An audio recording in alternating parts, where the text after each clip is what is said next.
New York City's, we slapped those randos from Philly. I don't know how we did it, but we damn sure slapped them randoms. Let's talk about it, New York.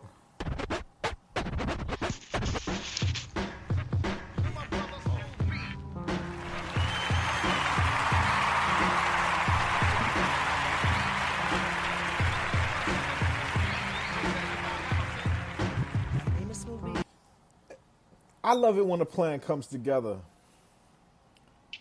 I don't know what it was.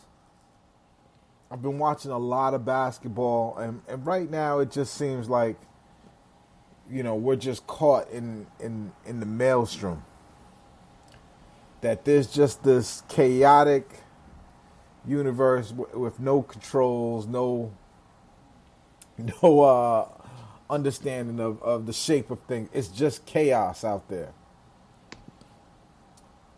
The Knicks are 5-3. What? I don't know what I'm seeing there, but Philly, the Philly we saw tonight, came into tonight 6-1, looking like they added shooting. They fully embrace Ben Simmons as point guard, and knowing the problems that the Nets have, having a 6'10" point guard coming into the game with Kyrie MIA, like literally MIA, MIA. It's a fascinating thing to see them win tonight, and the front office pod is going to bring to you tonight, the finest of dissecting these ongoings. But we've also expanded that, right, to our friends of the pod. So first I'm going to bring on my partner in crime, Samuel LaChow on Twitter. Sam, how are you, my friend? How are you feeling right now? I'm good. Amidst the lunacy that happened yesterday, my baseball team got a shortstop, and now the Nets had this incredible win that just got me in a really, really good mood tonight. And so, like with everything else going on, you got to take the little wins, and this was one of those. Sam, I'm gonna indulge the Mets fans out there. Why don't you go ahead and give us a 30-second dissertation on your new shortstop? There's something that's fun about getting a guy who brings a lot of joy and love to the game, kind of like what we had seen at least in the first 2 weeks from Kyrie. I'm kind of hoping he's coming back sooner rather than later. But that's what it seems like Lindor is going to bring. And not only is he's awesome on the base pass, hitting, fielding, which is what they needed, but he also has got this like Hollywood smile. I'm amped. Dude, you are representing the voice of all Mets fans, and I hope this works, man. I really do. I will say this though: money doesn't solve everything. But I'm excited for you guys. So tonight was a complicated night. Oh yeah.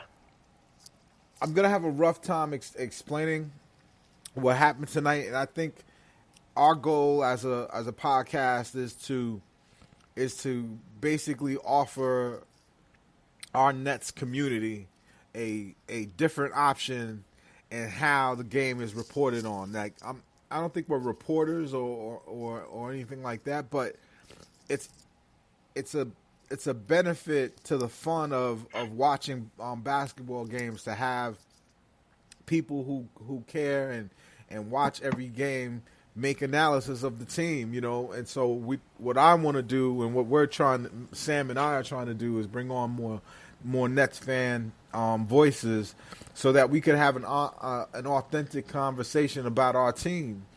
And tonight, the cat we brought on tonight really impressed me by calling ESPN. And it's a brother named Drock. D-Rock, let me you go ahead. Give the listeners your Twitter handle and tell them a little bit about yourself. All right. Well, what's up to the listeners of the front office?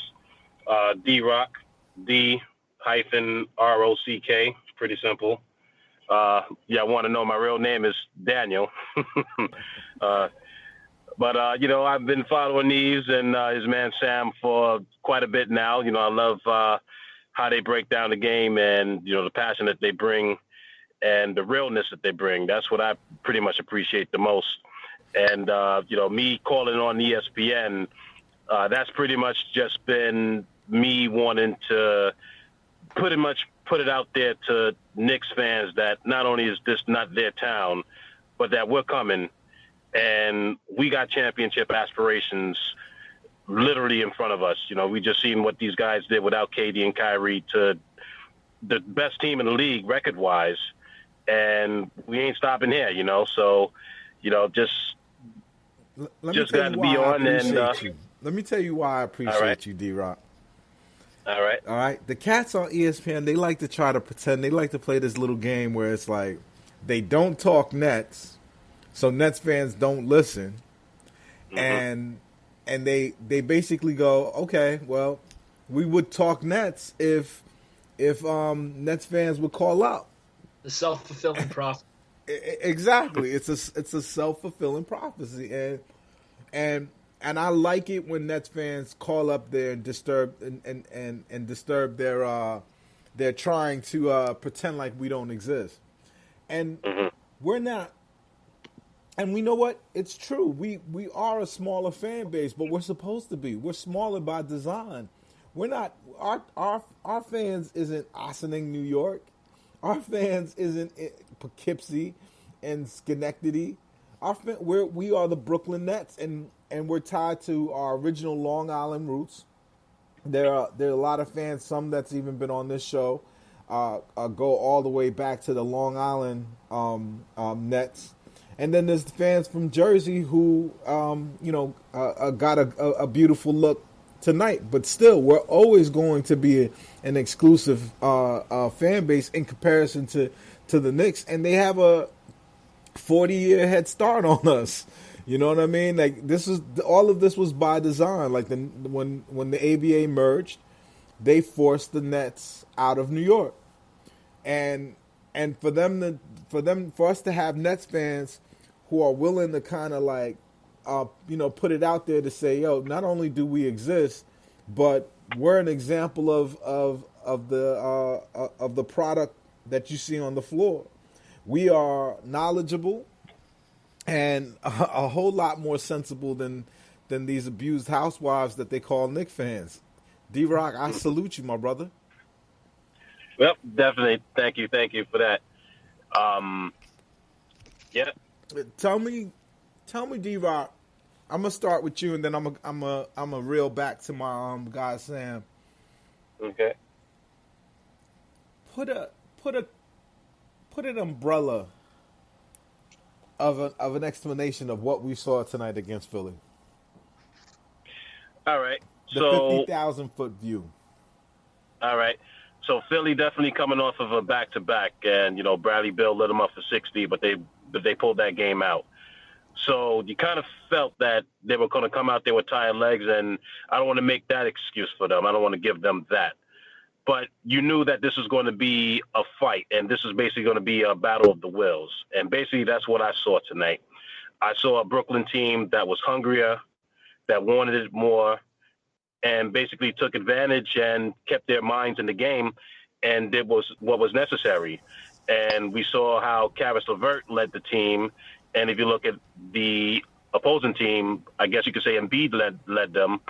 And he had an all right night. But I think at the end it was just too much what was going on with Brooklyn, just hitting them from a lot of directions in terms of fast break points, in terms of forcing turnovers and scoring, taking advantage of that, and, trips to the free throw line. We pretty much exerted our will on this game, and we were able to overpower them. So that's basically what I saw tonight, umbrella view.